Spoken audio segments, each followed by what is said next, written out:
مشہد مقدس کی سرزمین پر جو شخص امام علی ابن موسیٰ رضا علیہ السلام کی زیارت کرے گا، نبی اکرم صلی اللہ علیہ وآلہ نے اسے بشارت دی ہے، ستدفن بضعۃ منی، میرا ٹکڑا عنقریب دفن ہوگا خراسان کی سرزمین پہ۔ سرکار فرما رہے ہیں کیا ہوگا جو زیارت کرے گا؟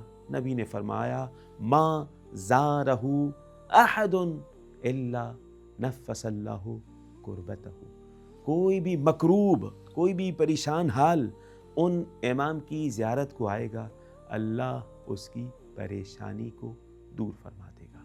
ہر امام کی زیارت کے حوالے سے احادیث میں ملا کہ کوئی مومن امام کی زیارت کرتا ہے تو وہ عہد جو اس کی گردن پہ ہوتا ہے اسی عہد کو پورا کر رہا ہوتا ہے۔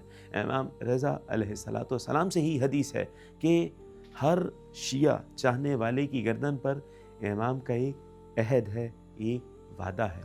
مولا یہ وعدہ پورا کیسے ہوگا؟ ومن اتمام ذلک العہد زیارت قبورہم، یہ وعدہ پورا ایسے ہوگا کہ معصوم امام کی قبور مطہرہ کی زیارت کو آیا جائے۔